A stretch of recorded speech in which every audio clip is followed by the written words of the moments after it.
بسم اللہ الرحمن الرحیم۔ بسم اللہ الرحمن الرحیم۔ السلام علیکم ورحمۃ اللہ وبرکاتہ۔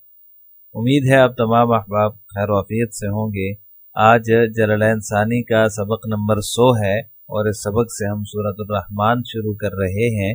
تو آج کے سبق میں سورہ رحمان کی آیت نمبر 1 تا 4 کا ترجمہ اور تفسیر پڑھیں گے۔ سورۃ الرحمن مکیۃ او الا یسألہ من فی السماوات والارض الآیہ فمدنیۃ وہی 6 او 78 آیۃ۔ مصنف رحمہ اللہ تعالیٰ فرماتے ہیں سورہ رحمان مکی صورت ہے یا مدنی صورت ہے۔ الا یسألہ من فی السماوات والارض، اگر یہ مکی ہو تو اس صورت میں بھی یہ جو آیت ہے یسألہ من فی السماوات والارض یہ مدنی آیت ہے، اس کا نزول مدینہ منورہ میں ہوا ہے۔ اس بارے میں روایات مختلف ہیں کہ یہ سورہ رحمان جو ہے یہ مکی صورت ہے یا مدنی صورت ہے۔ عام طور پر جو نسخے ہیں قرآن کریم کے ان میں اس کو مدنی صورت ہی قرار دیا گیا ہے، لیکن علامہ قرطبی رحمہ اللہ تعالی نے بعض روایات کی بنیاد پر اس صورت کے مکی ہونے کی طرف رجحان کا اظہار فرمایا ہے کہ یہ صورت جو ہے یہ مکی ہے، مدنی نہیں ہے۔ بہرحال اگر مکی ہو تو اس کے اندر جو یسألہ من فی السماوات والارض ہے یہ آیت جو ہے یہ مدنی ہوگی، باقی آیات جو ہے وہ مکی ہوں گی۔ وہی 78 آیات، مصنف فرماتے ہیں کہ اس کی 76 یا 78 آیات ہیں، یعنی اس کے جو آیات کی تعداد ہے وہ 76 ہے یا پھر 78 ہے۔ بسم اللہ الرحمن الرحیم، شروع اللہ کے نام سے جو بڑا مہربان بہت مہربان ہے۔ الرحمن وہ رحمان ہی ہے، علم القرآن جس نے قرآن کی تعلیم دی، خلق الانسان اسی نے انسان کو پیدا کیا، علمہ البیان اسی نے اس کو واضح کرنا سکھایا۔ عزیز طلبہ، سورہ رحمان کا تعارف یہ ہے کہ یہ جو سورہ رحمان ہے یہ واحد ایسی صورت ہے جس میں صراحت کے ساتھ بیک وقت جنات اور انسانوں کو مخاطب کیا گیا ہے اور انہیں اللہ تعالیٰ کی بے شمار نعمتیں یاد دلائی گئی ہیں، اور بار بار یہ فقرہ اللہ تعالیٰ نے دہرایا ہے، فَبِأَيِّ آلَاءِ رَبِّكُمَا تُكَذِّبَانِ، تم دونوں اپنے پروردگار کی کون کون سی نعمتوں کو جھٹلاؤ گے۔ اس اسلوب کے اندر جو فصاحت ہے، جو بلاغت ہے، اس کا ایک اپنا ہی منفرد انداز ہے۔ اس صورت سے یہ باقی اس بلاغت اور فصاحت کے اعتبار سے یہ صورت جو ہے باقی صورتوں سے منفرد اور ممتاز ہو جاتی ہے۔ اب اس کے اندر اتنی تاثیر ہے، فَبِأَيِّ آلَاءِ رَبِّكُمَا تُكَذِّبَانِ، پیچھے جو ہے وہ اللہ تعالیٰ نے نعمتوں کا ذکر کیا، خلق الانسان، علمہ البیان، پھر آگے چل کر وہ آئے گا فَبِأَيِّ آلَاءِ رَبِّكُمَا تُكَذِّبَانِ۔ تو اب اس کے اندر جو تاثیر ہے اس کی، یہ کسی اور زبان میں ترجمہ نہیں کی جا سکتی، اس کو ترجمہ کر کے منتقل نہیں کیا جا سکتا، تو لہٰذا اس کے اندر یہ تاثیر اللہ تعالیٰ نے رکھی ہے۔ اس کا نام الرحمن اسی لیے رکھا کیونکہ اس کی جو پہلی آیت ہے الرحمن، اس کے اندر اللہ تعالیٰ کا یہ نام جو ہے وہ ذکر ہے، یہ اللہ تعالیٰ کے جو ہے وہ مشہور ناموں میں سے ایک نام ہے، اس لیے اس سورت کا نام بھی سورۃ الرحمن ہی رکھ دیا گیا۔ حضرت علی رضی اللہ تعالیٰ عنہ سے مروی ہے، وہ فرماتے ہیں کہ رسول اللہ صلی اللہ علیہ وسلم نے ارشاد فرمایا کہ ہر چیز کا ایک عروس ہوتا ہے اور قرآن کا عروس سورۃ الرحمن ہے۔ سورہ رحمان کو عروس القرآن بھی کہا جاتا ہے۔ الرحمن یہ اللہ تعالیٰ کا نام ہے۔ مشرکین مکہ جو ہے وہ رحمان کو نہیں جانتے تھے اور وہ پوچھتے تھے کہ رحمان کیا ہے، تو اس کے جواب میں اللہ تعالیٰ نے جواب دیا ہے الرحمن علم القرآن، رحمان وہی اللہ ہے جو تمام دنیاوی اور اخروی نعمتیں تمہیں عطا کرتا ہے۔ قرآن مجید جو ہے وہ تمام جتنی بھی نعمتیں ہیں ان نعمتوں کی، دینی نعمتوں کی اصل اور ان میں سب سے بڑی نعمت ہے، اس لیے جو ہے وہ انسان کی جو فلاح ہے اس کے انسان کی فلاح اور بقا جو ہے وہ اسی کے ساتھ وابستہ ہے. اس لیے اللہ تعالیٰ نے الرحمن علم القرآن سب سے پہلے قرآن کا ذکر کیا اور قرآن کی تعلیم کا ذکر کیا، چونکہ یہ سب سے اہم ہے. تمام جو ہے وہ دینی اور دنیاوی نعمتوں کے اندر قرآن کی جو نعمت ہے یہ سب سے بڑی نعمت ہے، اس لیے سب سے پہلے قرآن کی تعلیم کا ذکر فرمایا. خلق الانسان، اس کے بعد تخلیق انسان کو بیان فرمایا، اس کی طرف جو ہے وہ اشارہ فرمایا کہ انسان کو پیدا کرنے کا اصل منشا یہ ہے کہ وہ قرآن کریم کی تعلیم حاصل کرے. انسان کو، تخلیق انسان کو جو ہے وہ اللہ تعالیٰ نے اسی لیے یہاں پر قرآن کی تعلیم کے بعد ذکر فرمایا ہے. اور اسی لیے پھر آگے فرمایا علمہ البیان، اسی کو جو ہے پھر قوت بیان عطا کی، ہم نے اس کو مدعا کے اظہار کی تعلیم دی، یعنی کہ وہ اپنے اظہار معافی ضمیر کر سکے، وہ اللہ کا کلام پڑھ سکے، اس کے جو حقائق ہیں، اس کے جو اسباق ہیں، اس کے جو معارف ہیں وہ دوسروں تک، لوگوں تک پہنچا سکے اور ان کو خیر کی طرف بلائے، برائی سے روکے. کافر چونکہ اللہ تعالیٰ کی نعمتوں کا انکار کرتا ہے، وہ اللہ تعالیٰ کی نعمتوں کو نہیں مانتا، اس لیے جو ہے وہ اللہ تعالیٰ نے اس سورۃ الرحمن کے اندر جنات ہوں یا پھر وہ کافر انسانوں میں سے ہوں، ان کو 31 مرتبہ فَبِأَيِّ آلَاءِ رَبِّكُمَا تُكَذِّبَانِ فَبِأَيِّ آلَاءِ رَبِّكُمَا تُكَذِّبَانِ 31 مرتبہ ذکر کر کے ان کو نعمتیں یاد دلائی ہیں. بعض مفسرین نے فرمایا ہے کہ یہ جو الرحمن علم القرآن ہے، سب سے پہلے الرحمن ذکر کیا، پھر اس کے بعد تعلیم قرآن کا ذکر فرمایا. یہ اس لیے ہے کہ جو ہے وہ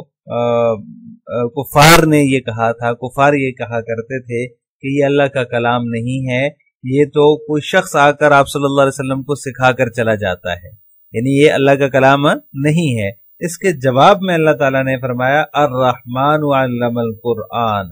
یہ جو ہے یہ رحمان کا کلام ہے، یہ انسان کا کلام نہیں ہے، یہ رحمان کا کلام ہے جس نے انسان کو اپنی رحمت سے تمام نعمتیں عطا فرمائی ہے، پھر اس کے بعد ان نعمتوں کا ذکر فرمایا ہے. اسی نے قرآن کی تعلیم دی. چاند اور سورج کی رفتار کا حساب جو ہے وہ اسی کے پاس ہے، ہر ایک اپنی مقرر کردہ رفتار اور مقرر کردہ راستے پر چل رہا ہے جہاں اللہ تعالیٰ نے اس کے لیے مقرر فرما دیا ہے. انہی کی رفتار سے پھر جو ہے وہ موسم بدلتے ہیں، کبھی گرمی ہوتی ہے، کبھی سردی ہوتی ہے، جو ہے وہ مہینے گزرتے ہیں، سال کا جو ہے وہ امتیاز ہوتا ہے، مہینوں کا امتیاز ہوتا ہے، نماز، روزہ، حج، زکوٰۃ، یہ جتنے بھی ہیں ان سب کی جو ہے وہ مدت متعین ہوتی ہے. یہ سب کچھ جو ہے وہ اللہ تعالیٰ کے ایک طے کردہ مقرر کردہ نظام کے تحت ہے. اور اسی طرح جو درخت ہیں یہ بھی اللہ تعالیٰ کی نعمتیں ہیں. سبزے والے درخت، بغیر سبزے کے درخت جو ہیں یہ اللہ تعالیٰ کے فرما بردار ہیں. جس طرح انسان اپنے ارادے سے اللہ تعالیٰ کو سجدہ کرتا ہے، اسی طرح درخت بھی جو ہیں وہ اللہ تعالیٰ کو سجدہ کرتے ہیں. اسی نے اپنی قدرت سے آسمان کو اونچا بنایا، زمین کو جو ہے وہ بچھا دیا، میزان قائم کر کے عدل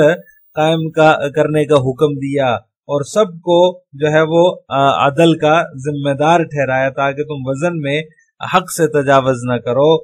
اسی لیے جو ہے وہ اللہ تعالیٰ نے ساری نعمتوں کا اس سورہ الرحمن کے اندر ذکر کیا ہے، کیونکہ وہ کفار جو تھے وہ اللہ تعالیٰ کی نعمتوں کا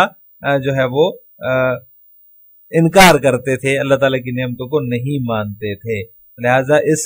سورت کے اندر اللہ تعالیٰ نے اپنی بے شمار نعمتوں کو جو ہے وہ ذکر کیا اور الرحمن سے شروع فرمایا، کیونکہ رحمان کو جو ہے وہ مشرکین مکہ اللہ کے اس نام کو نہیں جانتے تھے اور وہ نہیں مانتے تھے. وہ کہتے تھے کہ ہم نہیں جانتے کہ رحمان کیا ہے، تو لہٰذا رحمان کے نام سے ان لوگوں کو گویا کہ ایک چڑ تھی. اس لیے اللہ تعالیٰ نے جو ہے وہ یہاں پر خاص طور پر الرحمن سے سورت کو شروع فرمایا ہے کہ ہر طرح کی رحمت جو ہے وہ اللہ تعالیٰ ہی کے ساتھ خاص ہے. اللہ تعالیٰ ہی کے ساتھ جو ہے وہ ہر قسم کی رحمت کا تعلق ہے. اگر وہ اللہ تعالیٰ کے ساتھ اس کو خاص کر لیتے، اس کو مان لیتے، کیونکہ اس کا معنی تو یہی ہے کہ اللہ تعالیٰ ہی کے ساتھ خاص ہے، تو پھر ان کے جو من گڑت خدا تھے، جو ان کے بت تھے جن کی وہ پوجا کرتے تھے، جن سے یہ لوگ اپنی حاجتیں اور مرادیں مانگا کرتے تھے، اللہ تعالیٰ کو رحمان لینے سے خود بخود ان کے شرک کی نفی ہو جاتی، اس لیے وہ اللہ تعالیٰ کو رحمان ماننے کے لیے تیار نہیں تھے۔ اللہ تعالیٰ نے اسی نام سے جو ہے وہ اس کا آغاز فرمایا سورت کا، کہ اللہ تعالیٰ کا نام جو ہے یہ رحمان ہے۔ رحمان اسی اللہ کا نام ہے جس کی رحمتوں سے ساری کائنات بری پڑی ہے، اس کے سوا کوئی نہیں ہے جو تمہیں رزق دے، کوئی نہیں ہے جو تمہیں اولاد عطا کرے، اس کے علاوہ کوئی نہیں ہے جو تمہیں کوئی اور نعمت دے سکے، اس لیے عبادت کا حقدار صرف اور صرف اللہ تعالی ہے، اس کے علاوہ کوئی اور عبادت کے لائق نہیں ہے۔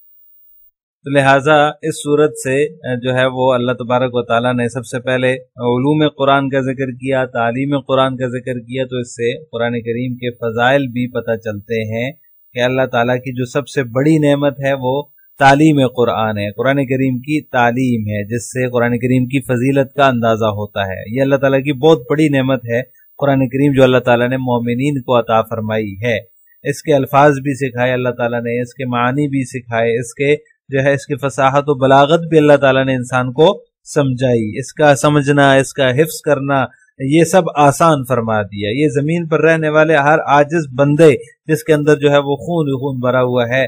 انہیں یہ شرف عطا فرما دیا کہ وہ اللہ تعالیٰ کا کلام جو ہے ان کے دلوں میں محفوظ ہو سکے، ان کو جو ہے وہ ان کی زبانوں پر جاری رہے، اس کے الفاظ اور معانی اور اس کے کلمات کو کے سلسلے میں جو ہے وہ بہت بڑی